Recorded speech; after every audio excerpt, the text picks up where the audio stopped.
Hello guys, welcome back to my channel. आज के इस वीडियो में हम पढ़ेंगे एलिजाबेथन लिरिक के बारे में। The age of queen Elizabeth and that time queen Elizabeth was ruled in England and this period is known as Elizabethan period. यानी कि जो एलिजाबेथ जो रानी है, उनका जो पूरा पीरियड रहा है जिसमें उन्होंने शासन किया है, कहाँ पर, तो इंग्लैंड में।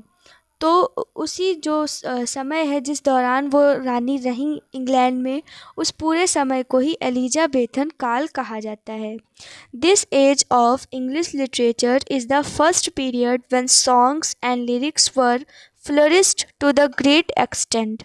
यानी this age of English literature is the first period, यानी ये जो समय है ये अंग्रेजी साहित्य का पहला काल रहा, पहला समय रहा जब सॉन्ग्स और लिरिक्स को जो है एक्सटेंट, मतलब एक ग्रेट एक्सटेंट में फ्लरिश किया गया।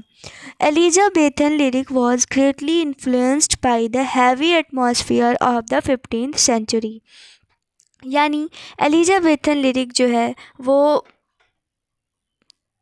मुख्य रूप से वो एक हैवी एटमॉस्फेयर के द्वारा इन्फ्लुएंस्ड हुआ। कब? तो 15th सेंचुरी में। लेटर यानी उसके बाद Elizabethan poets had began to composing lyrics and songs. फिर उसके बाद जो एलिजाबेथन काल के कवि रहे, उन्होंने जो है लिरिक्स और सॉन्ग्स को कंपोज करना स्टार्ट कर दिया। In this period lyrics took a proper shape. और इस काल में ही जो लिरिक्स हैं उन्होंने एक प्रॉपर आकार ले लिया। Lyrics were sung everywhere even on the roads. और लिरिक्स को सभी जगह गाया जाए, मतलब सभी लोग इसको गाने लगे, सभी जगह ये गाया जाने लगा। इवन ऑन द रोड्स, यहाँ तक कि सड़कों पर भी। England of that time was called nest of the singing birds. और इसलिए जो उस टाइम का इंग्लैंड है उसे जो क्या कहा जाता था, तो नेस्ट ऑफ सिंगिंग बर्ड्स, यानी गाती हुई चिड़ियों का घोंसला या गाते हुए पक्षियों का घोंसला। Lyric of this age are remarkable in variety and scope. तो इस काल की जो लिरिक्स हैं वो उनकी वैरायटी और उनके जो स्कोप है, यानी उनका जो क्षेत्र है, उसके लिए जो है वो उल्लेखनीय है।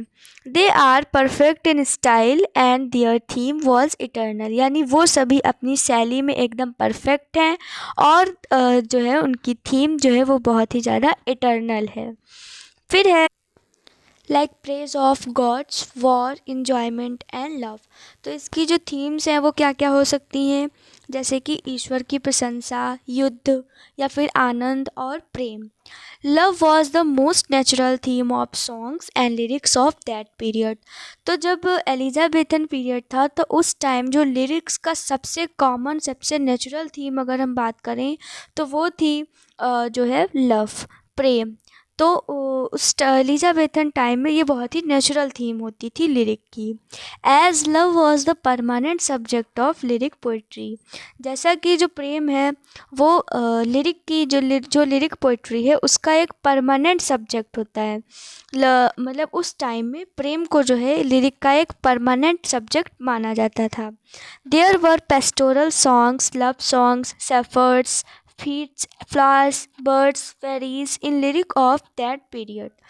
तो उस टाइम के जो लिरिक्स होती थी उनमें पेस्टोरल सॉन्ग्स यानी कि ग्रामीण सॉन्ग्स और प्रेम गीत, शेफर्ड्स, फीड्स, फ्लावर्स यानी फूल, पक्षी, परियां, ये सब उस टाइम के लिरिक में होती थी। अर्लियर ओनली लव सोनेट्स वर composed इन एलिजाबेथन एज। अगर हम प्रारंभिक की बात करें या आरंभ में इस लिरिक में बात करें तो केवल जो है प्रेम की जो सोनेट्स होती थी उनको ही एलिजाबेथन एज में कंपोज किया जाता था। Deep and passionate emotion of love couplets also be seen in love songs of Shakespeare. तो जो डीप और पैशनेट इमोशंस होते थे प्रेम के, वो भी जो है देखे जा सकते थे जो शेक्सपियर के सॉन्ग्स में। स्पेंसर जो है उन्होंने शेफर्ड्स कैलेंडर ये लिखा है स्पेंसर ने। फिर है Marlowe sang of pastoral life. Shakespeare's songs were spontaneous and richest in the description of nature. तो जो शेक्सपियर के गीत हैं वो बहुत ही ज़्यादा जो है वो स्पॉन्टेनियस हैं और जो है अपने वर्णन में वो रिचेस्ट हैं ऑफ नेचर, प्रकृति के। Rhythm and meaning of Shakespearean songs are various and different. और जो शेक्सपियरियन सॉन्ग्स हैं उनके जो सुर हैं, उनके जो अर्थ हैं, वो सभी बहुत ही ज़्यादा वेरियस हैं और बहुत ही ज़्यादा डिफरेंट हैं। No contemporary poets of Shakespeare could reach near his wealth और रियलिज्म। यानी शेक्सपियर के समानांतरी कोई भी कवि जो शेक्सपियर की जो वेल्थ है और उनका जो रियलिज्म है उसके बराबर नहीं पहुंच सका या उसके आसपास नहीं पहुंच सका, जो कि उनके समानांतरी रहे सारे पोएट थे। फिर है कि his all plays are well decorated with songs and lyrics. और जो शेक्सपियर के नाटक थे वो सभी उसके नाटक बहुत ही अच्छे तरीके से सॉन्ग्स और लिरिक्स के साथ डेकोरेटेड थे, यानी सुसज्जित थे। तो अगर आपने हमारी पिछली वीडियोस देखी होंगी तो आपको पता होगा, तो आप कमेंट में बताइएगा कि शेक्सपियर ने कुल कितनी सॉनेट्स और कुल कितने प्लेज लिखे। फिर है Greene's songs and lyrics are full of English feeling and pastoral fancies. और जो ग्रीन एक पोएट हैं उनके जो गीत हैं और उनकी जो लिरिक्स हैं वो पूरी की पूरी जो है वो अंग्रेजी भावनाओं यानी कि इंग्लिश फीलिंग्स और पेस्टोरल फैंसीज से भरी हुई हैं।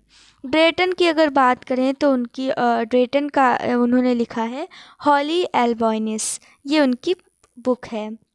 फिर है besides them many a name of poets can be described in this area as Lodge, Lyly, Samuel, Daniel, Drayton, Sidney, sir Walter Raleigh etcetera. यानी जो है उनके जो अभी हमने ऊपर पोएट्स पढ़े उनके अतिरिक्त जो है और भी नामों को हम वर्णित कर सकते हैं, जैसे कि Lodge, Lyly, Samuel, Daniel, Drayton, Sidney और Walter Raleigh. After Shakespeare, lyrics were forgotten and later it lost all its sweetness and glory, though it was still composed by poets like Donny। यानी कि Shakespeare के बाद lyrics को लगभग जो है वो भुला दिया गया और उन्होंने जो अपनी मधुरता है वो धीरे धीरे खो दी और उनकी ग्लोरी भी। यद्यप जो है लिरिक्स को अब भी कंपोज किया जाता था जैसे कुछ पोएट्स के द्वारा, जैसे कि जॉन डॉनी, लेकिन जो शेक्सपियर हैं उनके बाद जो है इन्हें लगभग भुलाया गया और इनकी कुछ क्वालिटीज़ भी खो गई। तो ये थी हमारी लिरिक यानी Elizabethan lyric. Thanks for watching.